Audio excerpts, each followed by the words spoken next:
ass now.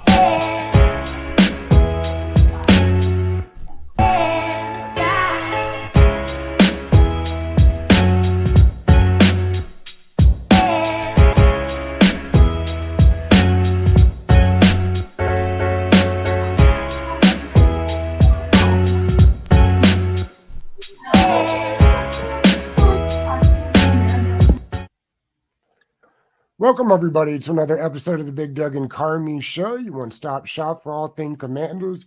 We've been rocking and rolling, George, with fantasy football all off-season. Excited to welcome James D Koh to the show today. James, how are you? I'm doing great, man. I appreciate the invite and happy to talk to you guys. It's your first time on the show. We always kind of start with first timers, trying to get to know you a little bit. We're curious how you got in the industry and then eventually met Matt Harmon with reception, and now you got the Sleeper King. We're excited to hear about it. Yeah, man, I just started that website, my own fantasy football website, sleeperkingfootball.com. If you want to go check it out, it's got rankings, it's got projections for nearly 300 fantasy relevant players. And I pride myself on the fact that I've given them low, medium, and high projection. So again, if you want to see somebody's, low side projection, if you want to see somebody's high side projections, if you feel like regular rankings and regular projections don't capture somebody's upside, hey man, I got you. That's where I wanted to come in and give you some of that as well. And obviously there's plenty of articles on there laying out some of my favorite sleepers. The website's called Sleeper King Football. I'm the self-entitled, self-crowned Sleeper King. All right. So I love talking about sleepers. So you're going to get plenty of sleeper content on my website. Anyways, you talk about my journey, man. It's been it's been a great one. I started off in local news. I was working in Bakersfield, San Diego. I was in Los Angeles doing local news, and throughout my entire local news career, I was covering like car crashes and bank robberies and school shootings and like hard news type of stuff, like earthquakes and all that kind of stuff, right? So, but I got an opportunity to anchor sports when I was in Los Angeles. I've always been a fantasy football fan. I've been playing fantasy football since 1998. I've been playing fantasy sports since 1996 or 1995 or something like that, right? And yeah, I've been crazy into it. So when the opportunity presented itself, I got in front of some decision makers over at NFL Network. I was a great interviewer. I think I still am a pretty great interviewer, but I told them, hey, listen, I can be a great interviewer. I can be a great host. Obviously I'm a great news guy. I've won multiple Emmys for my work. And yeah, I've been playing fantasy football for, a couple decades now, so I'm ready to rock and roll, so yeah, no, they thought it was a great fit. And obviously, they brought me onto NFL Network, and that's where I first met Matt Harmon. How heavy is that Emmy? Listen, first of all, just okay, not to pat myself on the back. I will pat myself on the back. Go for it, DJ. Listen, bro, I worked hard as hell to get these Emmys. Okay, Absolutely, I got four of them. Okay, because I don't care. I'm just gonna tell you straight away. I got four of them. Okay, and I worked my ass off to get these Emmys, boy. Let me tell you, much observed, man. It's awesome. Yeah, exactly. If I had them, you'd see them behind me. So you're not patting yourself on the back too hard. James, there's a million different ways almost to play fantasy now. Do you have a favorite way? There's a couple of specific. Look, so first of all, I love redraft. Because for me, draft day is like a second Christmas. It's my birthday, it's Christmas, it's draft day. These are the days, man. Like I really get up for draft day, and I get it. If you want to play Dynasty and those kind of things, like I understand there's appeal in that too. So I'm a redraft guy. I'm a big time redraft guy. And then on top of that, I have now, I'm commissioner of some of my own fan leagues and stuff. And the setting that I set that's different than every other, most other leagues is you're going to get 6 points per passing touchdown. Mm-hmm. And you are going to get -4 for interceptions. And what that does and what that prevents is it helps to reduce streaming. It helps to increase the value of quarterbacks, especially. You got to start with 6-point passing touchdowns off the jump. I don't know why that's not industry standard at this point. 4-point passing touchdowns. We've really limited the value of quarterbacks. Somebody who has 40 touchdowns versus somebody who has 25 touchdowns. That it's mitigated quite a bit because you've reduced the number of touchdowns. And then interceptions.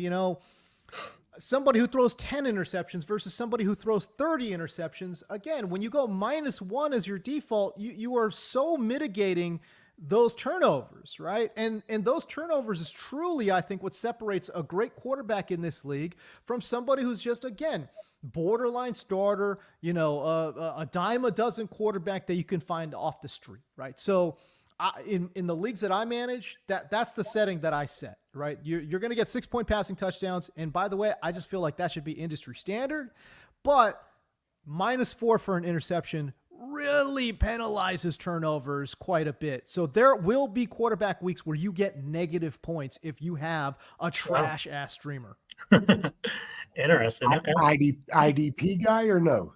No, man. Listen, there's, like I said, my website's got 300 projections out there, brother. Like now I got to go track another 300. Woo, that is deep. That's deep, and I get it. I'm not saying IDP leagues are not it. I'm just saying it's not for me, man. This is too much data for you folks who play IDP. God bless you, man. God bless I don't you. think it's for me That's either, so much personally. data I don't out think it's a there, little bit too much. So speaking of which, Doug and I kind of got the itch this summer. We've been really diving into best ball, having a lot of people in the fantasy industry coming on every Monday and Wednesday doing a best ball draft with us. I'm curious, and you say you love redraft. Are there lessons to be learned from best ball going into redraft? That's question one. And if not, what are some strategies that you take in going into the drafts? I think the number one thing everyone learned from best ball is how to stack. Right? Like stacking was not a thing until best ball came around, right? Absolutely. And I think it's mitigated a lot, obviously, in redraft, but it doesn't matter. The concepts and the reasoning behind stacking makes sense, and it's obviously a preferred method now, I think, even in redraft, So I think that has definitely, bled over. And then again, the one thing I would say about best ball is you care more about upside, right? It's just, some of these values are crazy.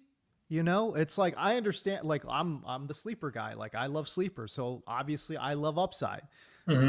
That being said, we have to set boundaries and limits. Yeah, absolutely. Sometimes these rookies the value of these rookies is so out of control. It's funny. Like I think about Puka Nacua setting rookie records.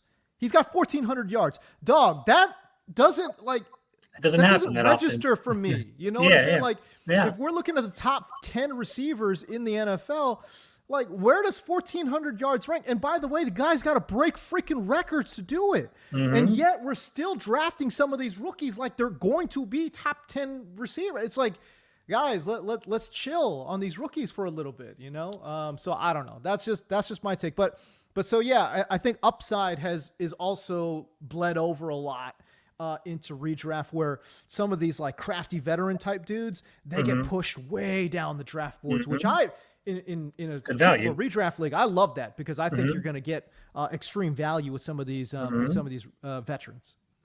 Real quick follow up to that. Doug and I are both in the Scott Fishbowl League, and I kind of gave Doug a hard time. He got Marvin Harrison at the end of the first round, early second round. Are you a Marvin Harrison guy? How do you feel about him? So it's funny, when he got drafted, I'm thinking, man, I love this pick. I love the player. I love the prospect profile. Him going to Arizona, teaming up, with that offense, with Kyler Murray. He's in a good spot. This is good. And I thought I was going to be high on him. Apparently I'm not high enough because, again, this goes back to the whole best ball and, rookie upset. People are insane about Marvin Harrison. I've got Marvin Harrison not only outside of my top 10. I think he's outside of my top 15 if I'm not mistaken. Let me look this up real quick. But no worries. For me, it's just, I get it. Marvin Harrison's a great player, but do not make it seem as if he's the only pass catcher and the only option. in this passing game, right? So yeah, I've got him as the wide receiver 17 in PPR formats, right? And like, I get it. So yeah, so yeah. So I've got CeeDee Lamb, Tyreek Hill, Justin Jefferson, all the top dudes are up there. But I even have guys like Devontae Adams, Drake London, Puka Nacua, Jalen Waddle, Devontae Smith ahead of Marvin Harrison. I've got Michael Pittman ahead of Marvin Harrison, right? So Chris Olave. And again, it's because if you take a look at what Arizona did from just a passing standpoint, they were very conservative with the ball. And by the way, that makes a lot of sense. We're talking about a former defensive coordinator, Jonathan Gannon, leading the way there. They are going to establish the hell out of the run. Okay, they spent good draft capital on Trey Benson. They already have James Conner. They want to run this ball. They also have Trey McBride. He's going to command 100+ targets. Michael Wilson is not a non-factor in this passing game. Greg Dortch out of the slot is going to command some looks. This idea that Marvin Harrison is going to be playing some high-paced offense is incorrect. And the idea that Marvin Harrison is going to be a absolute dominant target share earner in this offense, I think is really flawed looking at the roster as well. If we transition just for a second away from fantasy football, I was curious your thoughts on just some of the broader things that we're looking at in the league right now, James. One of those is the absurd amount of money that quarterbacks are getting. I mean, is there a world in which there's a cap set on these things? I mean, will there have to be some sort of separate pool for the quarterback? I mean, you're looking at teams that are paying 20-30% of their cap now to the quarterback. I understand the need for the position, but at some point, the quarterback needs to be fantastic to be able to carry the load for a team like that when he's taking up that much of the room, right? So I am 1,000% against player caps. Okay. If a team wants to give 90% of their cap to a quarterback, I think they should be able to do that. I think any player should be able to earn that money. What you're bringing up is a great point. So what's going to happen is some of these mid-ass quarterbacks are going to get paid way too often, right? Jones, and way too much. You know what that's going to do? That's going to kill a team's cap, right? And when you do that, guess what? You're going to find out, when I can't surround this mid-ass quarterback with these great first-round talents that great talents we found in the draft on these cheap rookie deals, that's weird. Your team's going to fall apart. So again, I believe that the market should be able to correct for itself. If these teams are not able to identify quarterback talent and pay them appropriately, guess what? You're going to get banged. So, okay, then these other teams who spent smartly are going to win. Great. I'm all for that. I'm all for that. So in that way, I'm also telling you, I want the players to get paid as much money as they can. I'm all for it. I'm pro player 100% all the way.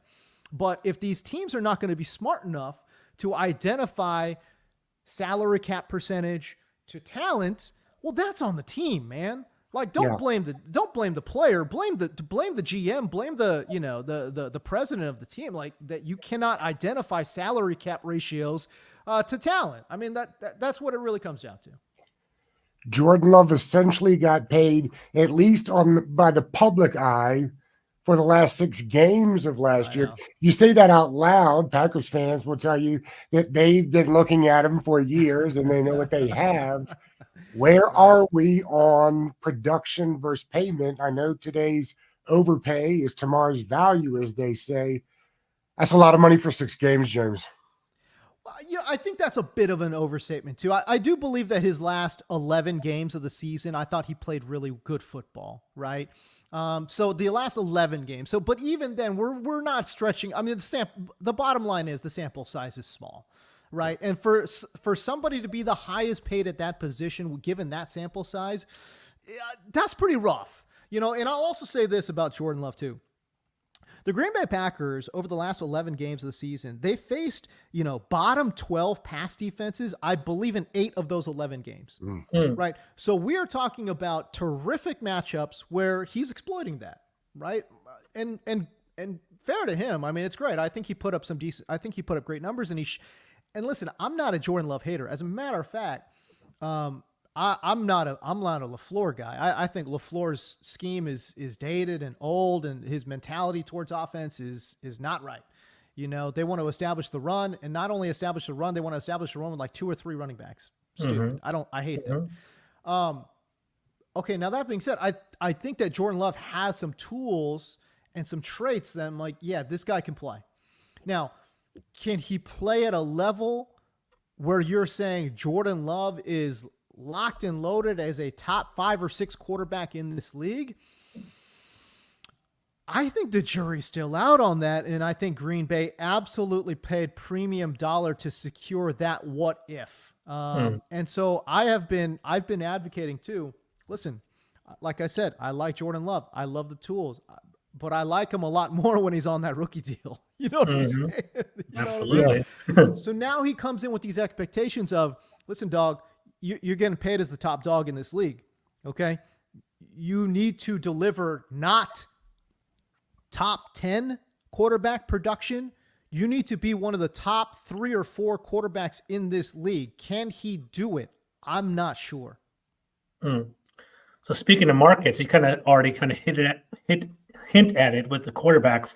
The wide receiver market, I'm kind of curious of your thoughts on that. We're starting to see like Justin Jefferson, $35 million a year, AJ Brown, 32, Amon-Ra St. Brown, $30 million. We're seeing these wide receivers walk around with these $30 million contracts. Do you think it's still prudent to pay these wide receiver ones, or do you think the college game is evolving so much where this young talent's coming in, and are these wide receivers going to be almost like the running backs? Like running backs don't matter. Maybe wide receivers don't matter because you can always potentially get another one coming down the pike. What are your thoughts on that? I think there's some for the running back. It's an interesting thing. First of all, they're undervalued. I'll just start off by saying that they're undervalued. And quite frankly, I think the market forces are rigged against running backs. Yeah. I don't want to. There's not like open collusion, but I think the league has basically come out and said, well, per PFF, running back is replaced.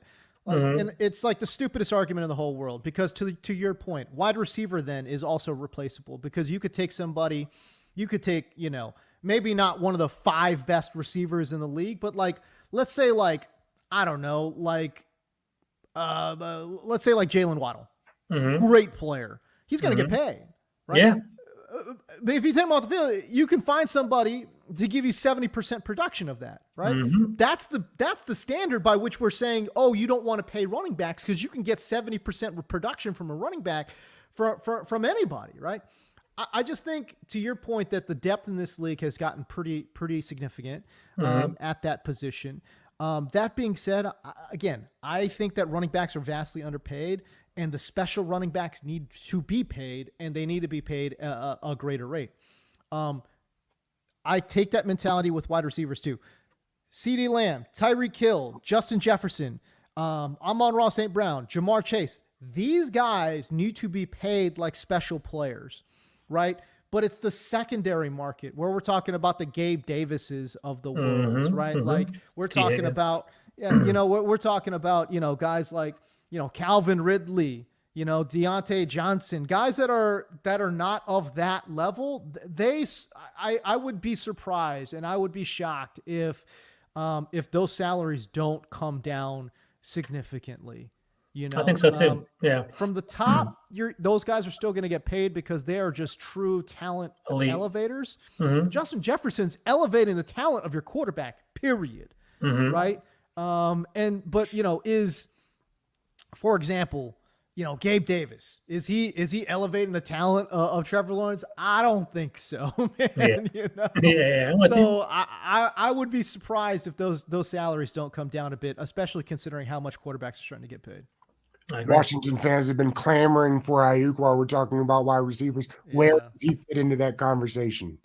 I think Aiyuk's elite, and again, I think Aiyuk reminds me greatly of Stephon Diggs. Everyone said, oh, Stephon Diggs, great player, great route runner. Yeah, but how good is he though? Is he on the level of Antonio Brown and Devontae Adams? Is he that type of dude? Listen, once he goes to Buffalo and pairs with a really, really good quarterback in Josh Allen, the ceiling was, the ceiling came off, and all of a sudden everyone's gushing about Stephon Diggs. And Brandon Aiyuk's the same way, you know? He's playing in a very run-heavy scheme there in San Francisco. He's playing with a quarterback that, you know, again, Mr. Irrelevant. Well, I don't care what you think about Brock Purdy. Brock Purdy's, I think he's a fine quarterback. He's not a great quarterback. It's ridiculous to say he's a great quarterback, right? And again, I think Aiyuk has certainly elevated the play of Brock Purdy. I think if you're hating on Aiyuk, you could certainly make a case that he's going to see fewer double teams than a lot of different top wide receivers in this league. But if you look at his efficiency last year, it's just through the damn roof, man. So I would just say that, no, I think if Brandon Aiyuk was the number one, I mean, for, 20 of the 32 NFL teams that we've got, I think you would see an easy 1,500 yards each and every season. And he would establish himself as an absolute alpha dog, bad boy, maybe top 5 at his position. That's, I think, the ceiling that we're talking about here for Brandon Aiyuk. Top 5 at his position group. Interesting. George, let's James, we play Would You Rather here on these episodes. So we'll start out something simple. Gibbs or Barkley for fantasy this year? Oh, Jahmyr Gibbs. Again, I think I like Barkley a lot. The injury concern, he's got a long injury history. And the fact that Jalen Hurts could steal a lot of goal line touches, I think concerns me. They bring in Kellen Moore, who, oh, by the way, over the last 2 seasons, we saw essentially a career low in targets for Austin Eckler. The Chargers had literally no one to throw the ball to, and they still would not throw the ball to Austin Eckler. That to me is problematic. And then on top of that, the year prior, Ezekiel Elliott actually saw his running back targets, I think, at a career low as well, right? So we've got multiple years now of Kellen Moore telling you, I don't want to throw to the running backs. I want to be able to throw these intermediate and deeper routes and basically get the ball out to wide receivers. So in that way, I just don't see Saquon Barkley being this PPR machine that he was when he was with the New York Football Giants. So in that way, I would just say, go ahead and give me Jahmyr Gibbs. I just think he's got, again, the potential is limitless for a player of that explosiveness. Not fantasy, just in real talk. You prefer Love or Tua? Love by a million miles, dude. Why do people not like Love? Yeah, let me hear about the Tua. I want to hear what your thoughts on that. The Tua thing just drives me up the wall because Miami fans are crazy. They're insane. Like, I just don't. Guys, production doesn't mean talent. Stats don't mean skill. Stats, and let me repeat that. Stats does not mean skill, period. He's throwing to a generational wide receiver in Tyreek Hill. And by the way, he's underthrowing him 5, 10, 15 yards a pop, okay? Tyreek Hill is having to come back, make some incredible moves, get some yak yardage, and we're off to the races. Jalen Waddle, again, yak yardage specialist. Mike McDaniel, offensive mastermind. Like, it's really not that hard to figure out, guys.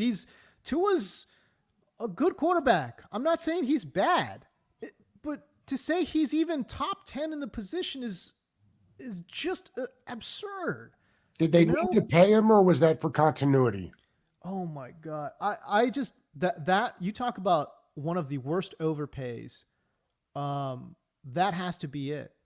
If Tua hits the market, what is he getting? I'm genuinely asking you guys, what does he get per year? You look around the landscape. What teams, first, are in a position to pay him? What teams need a quarterback that they don't have a young guy coming up? They don't have an established veteran coming up. That list becomes awfully small, right? And so to me, I'm just thinking, what is the market here, for Tua? And I get it. It only takes one team to overpay, but I promise you he's not getting 50 mil per year on the market. There's absolutely no chance if you take a look at what the other teams are doing in the NFL. So I don't know. They made him an incredibly high paid player. And I just thought that was not reading the market very well at all. It might have been, honestly, guys, it might have just been a little bit of a, hey, let's not sour this relationship type of move. Right. You know? And Like and we you know could what say, we've got right now. yeah. And I, by the way, I also hate this thought that, well, they had to pay him. They had to pay him because what else are they going to do? And my whole point would just be that is incredibly unimaginative, and you're letting the GM off the hook when you say that, right? So I would have just, if I'm the GM of the Dolphins, first things first, I would have said, and no disrespect to but I think this is your market value, and if you could go ahead and beat that, let us know, right? Right. And if you want to sign somewhere else, man, no more power to you, brother. Like, we love you here, but this is the market value. This is what we think we can do, you know? And again, I promise you, I would be, I mean, you're playing a little bit of chicken here, but I would really read the room, and I would tell my salary cap guys to be like, hey, don't tell me what other teams could make this move, and let's come in at that number. You know what I'm saying? And so it's weird to refer to them as unimaginative when they have one of the more imaginative head coaches in the league. It's odd how that kind of doesn't pair up together as far as philosophy. I mean, listen, they made a bold move in bringing in Mike McDaniel because Mike McDaniel had zero head coaching. So kudos to them. Obviously making that move for Tyreek Hill. Brilliant. Love it. They bring in some reclamation projects. Raheem Mostert, who no one thought Raheem Mostert had anything left in the tank. Dude comes out and balls. He has the healthiest 2 seasons of his career there in South Beach, man. Roster construction is not a problem. They've done well with roster construction. But this overpay by Tua, I think when we're talking about next year, I think it's going to really, and forget about it, in 3 years, it's going to look horrible.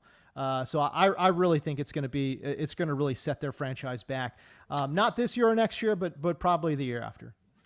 Let me jump on that, actually, because I know we have a whole list of would you rathers. So speaking of the Dolphins, that was on my list already, right? I saw a short you had. One of your sleepers is Jalen Wright. You're really interested in him. Love him. So I'm curious. So Jalen Wright, obviously, he's down the pike. At ADP, do you like A-Chain, that team that I have him at number 20 on Fantasy Pros? I don't know if that's an underdog ranking. So A-Chain at 20 or Mostert at 90. Which one would you rather have on your team? I probably would rather have Mostert, although to be honest with you, even in that price tag, I don't 100% know if I'm interested, you know? It's just the injury luck for him. He was due. First of all, he was due because he's had horrible injury luck throughout his entire career. And so to see him basically be this like Iron Man, really, honestly, over the last 2 years in his age, 30 and 31 season has been incredible, dude, So that kudos to him. It's great. It's just, I think that finally catches up, and I do think that Achane is probably going to get a lot more work this year, regardless of the health of Raheem Mostert. So I had talked about I had talked about some of this running back situation there in regards to Miami, mostly because I think Mostert's probably not going to play a ton of games just from a health perspective. I think that's probably a fair assumption to make given his age. I don't know. Achane's going really, really high. And that scares me just a little bit. Exactly. I agree. I had him last year. He's incredible when he plays, but he was kind of in and out of the lineup himself last year. So it was interesting. So again, he missed 5 games, right? With a shoulder. He missed the first game with a shoulder injury. Keep in mind, he's sub 190. He's 188 pounds, right? And then he missed a bunch of games because of an MCL. Again, we're talking about a young player who's already dealing with injury history. Raheem Mostert has a very long, extensive injury history. That's why I feel like, again, Jalen Wright is such an interesting player because he has league-winning potential if everything times out perfectly for him.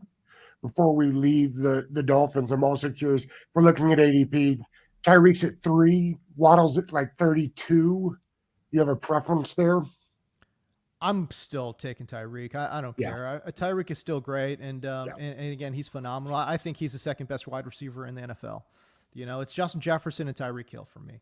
And then and nothing to take away from some of these other guys who are also fantastic as well. But it's just, and from a fantasy perspective, I'll forget about it. Tyreek Hill could be the wide receiver 1 easy. The age is a little bit more of a concern because he's in his age 30 season this year. But I do have him ranked as the wide receiver 2 this year, just ahead of Justin Jefferson and just behind CD Lamb. I think CD Lamb gets there just because of just straight volume. This is a dude that could legitimately see 200 targets this year. I for a medium projection, I have him with 180 targets, right? For a high side projection, 196. 196 targets, brother. CD Lamb sees 196 targets, dude. My boy's going for 2K. You know what I'm saying? So that's right. So yeah, I do think that that's on the table for some of these guys. There's a bunch of quarterbacks I think are interesting that you can still get really late. We're talking about Cousins, Rodgers, Stafford. Do any of those names intrigue you in the draft? Rodgers is probably the most interesting. I think Stafford played really good football last year. But again, there were certainly times where he did not play well. And I think the first half of the season, I don't think he played well. He's always been a streaky quarterback. But those highs and lows, those ebbs and flows, man, they were really apparent last year with Matt Stafford. I did think he played pretty good football, just if we're talking about the totality of his season. But man, his low points were not good. I thought there were certainly some warning signs there. The arm still seems fine. Mobility, obviously a shot at this point. Kirk Cousins and Aaron Rodgers, they're both coming off that Achilles. Yeah, golly. I'm not sure with Kirk Cousins, to be honest with you. I would be stunned if this man plays an entire season of football. I really would. I don't see it. And then Aaron Rodgers too. He's the oldest player in the league, right? I think 41 years old. Maybe there's a tight end older than him. Or something. Yeah. Yeah, right. Like maybe, but I think he's the oldest player in the league. It's his age 41 season. So Matt Stafford 36 and Kirk Cousins 36 as well. So I don't know. I'm intrigued by Rodgers. There was a talk of him trying to make that push to if the Jets were to make the playoffs. I like that connection that he potentially has with Garrett Wilson. And so yeah, bottom line is, if you're talking about those 3 teams and the number 1 pass catcher on those 3 teams, right? Whether we're talking about Puka Nacua / Cooper Kupp for the Rams, and then for Atlanta, Drake London, who I like a lot, but I don't think those guys compare at all to Garrett Wilson. Garrett Wilson's of a different breed. Garrett Wilson could potentially go for 1,515 this year. Like I just think I'm through the moon with Garrett Wilson if Aaron Rodgers can play even 15 games today or this year. I got one more for you. So Daniel Jeremiah, Bucky Brooks, they talk about, and Daniel Jeremiah is dialed in with the Chargers, and basically just talks about how Harbaugh in the run game. I feel like it's just going to be a heavy feeding of running in the Chargers backfield. But I'm intrigued, but I'm also nervous because I don't know where it's going to land. Right? Is Gus Edwards? Do you think he's the running back to get in that situation? J.K. Dobbins is looming. He's always injured though. J.K. Dobbins is always injured. Yeah. I saw you talked about Kamani Vidal. I've been hearing about him too. Which should we even touch that backfield? If so, who would you get? What's your strategy in regard to that? First of all, yes, you need to invest in this backfield because they're going to run the hell out of the ball. Yep. To me, it's just what's your risk appetite, Mm-hmm. And I'm going to go ahead and bet against J.K. Dobbins being healthy. I know he says he's healthy, and there's been glowing training camp reports. Oh, he looks great. He looks so quick. And brother, we're in the year 2024 of our Lord. Okay. Like how many years must we say, okay, J.K. Dobbins, and then the guy gets injured. He just hasn't played football. Yeah. Also, by the way, I just think it's disrespectful to the game of football to say J.K. Dobbins, who has barely played any games the last 3 years, can step on a football field and still produce at a high level. It's not even against J.K. Dobbins. It's disrespectful to the game of football. Football's hard. Yeah. Absolutely. So these guys that are coming off of serious injuries, we're talking about knee, Achilles injuries. multiple ligament tear for J.K. Dobbins, a dreaded Achilles tear for J.K. Dobbins. What are we talking about here? You really honestly feel like J.K. Dobbins is going to come back and be that guy? I don't know, man. Maybe he is. Maybe he's a medical miracle, and maybe he's the truth. I'll go ahead and bet against it, though. And again, Gus Edwards, 29 years old, brother. Like, I hate to say it, man, but you're not gonna find top tier running backs at the age of 29. It just doesn't happen. I don't have the list in front of me here, but I remember a couple years back, it was something like 4 of the top 30 fantasy running backs were age 29 or older. 4. So you're playing against the numbers here. And again, Gus Edwards coming off of some mysterious off-season surgery. He has a bruising running style. He's age 29. I mean, first of all, guys, pop on some Kamani Vidal tape. I promise you will love this kid. The more you watch him, the more you love him. And again, I think he's perfect. He's a great in between the tackles runner. He's going to be perfect for this run scheme. Greg Roman, I think, is going to utilize him no matter what, whether it's in a 3-man rotation, whether it's in a 2-man rotation, or if both those guys get hurt, whether it's a featured role. But Vidal is going to have a role in this offense. So I wouldn't say avoid the backfield, because the backfield could be very lucrative. But let's pick the right guy. And you could make a case for all 3. But for me, and especially given the prices right now, I'll go ahead and put my chips behind Kamani Vidal. Let's wrap this way, James. It is a Commanders podcast, so I'd be remiss if I didn't ask you a little bit about what the offense might look like, what it could look like. It feels like George and I talked about this the other day. We're not trying to get too excited, but if you listen to fantasy folks, I mean, they're high on Jaden Daniels, Terry McLaurin still going fairly high. What do you think about the actual offense? What do you think about the fantasy forecast here in Washington? I'm curious what your thoughts are on the backfield too. Yeah. Well, first of all, let me just say that I think ESPN is just straight disrespectful. Under on the 6.5, right? Like, they're so disrespectful on Washington for whatever reason. It's like, oh my goodness. And again, there must be some projections or whatever that don't line up well or whatever it is. But again, they've got Jahan Dotson so late, and to me, I don't know. I don't get that. They've got Jahan Dotson outside of the top 160 players, which is that's crazy to me. That means if you're in a 10-team league, you're not even drafting Jahan Dotson. What? That's insane. That doesn't sit right with me. They have him as the wide receiver 71 right now. And again, let's be real. If you just think about this conceptually, wide receiver 71 means the top 32 wide receivers, he's worse than those guys. Then he's also worse than all the number 2s in the NFL, right? I'm just saying conceptually, even though that's not totally the case. Conceptually, you're saying he's statistically worse than the top 2 wide receivers for every single team in the NFL. What? Yeah. No, dude. No, that doesn't make sense, man. That doesn't make sense. Over at Sleeper King Football, we've got him ranked as the wide receiver 43, which again, conceptually means he's outside of all the top target getters, but he's a rock solid wide receiver 2. And that's what I see him as. In fantasy, I see him as a wide receiver 3 flex play that you can play each and every week. Sounds about right. Every now and again, he's going to pop off for a big game, give you a 20 spot with a touchdown. But hopefully he'll give you 8 to 12 each and every week. I think he's in a great spot, man. Eric Bieniemy had that Kansas City mindset of throwing the ball to 17 different players. That's not going to happen here, man. It's going to be a very truncated, target, distribution. And I think we're going to see. I think we're going to see Terry McLaurin potentially have the season of his life. And I think Jahan Dotson also will have a really, really good season. Who, by the way, is an exceptional touchdown maker too. You can't discount that, right? So. I just feel like Dotson right now is being severely undervalued. I really like Dotson. I really like Curtis Samuel at value. And you talk about those, and you talk about that running back backfield as well. Interesting backfield, I think. It's a really good 1-2 combination between Austin Eckler and Brian Robinson. Eckler's 29 years old, so I'm not going to say this guy's going to be, top 10 at his position or whatever it might be. But I am much, much higher on Austin Eckler than I think, my peers are, right? So I'm looking at Austin Eckler's ADP according to Yahoo and ESPN. And I have him 10 spot. He's RB 32 on ESPN, RB 35 on Yahoo.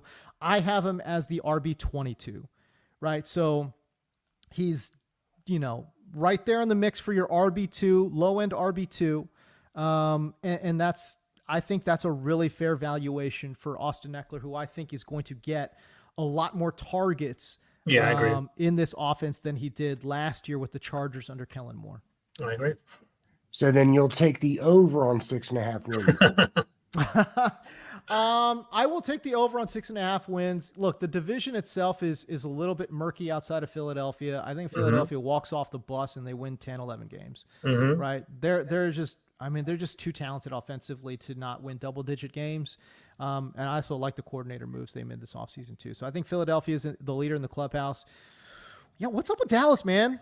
They didn't address wide receiver. They needed wide receiver. They didn't address it. There's all this turmoil right now with their quarterback, their wide receiver.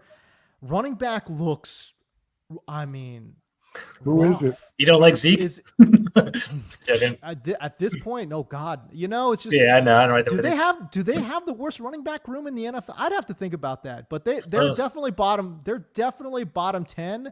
And I feel really confident saying they have one of the 5 worst running back situations in the NFL. So again, running back situation, not good. Dak, contract dispute. CeeDee Lamb, contract dispute. Wide receiver room, no depth whatsoever.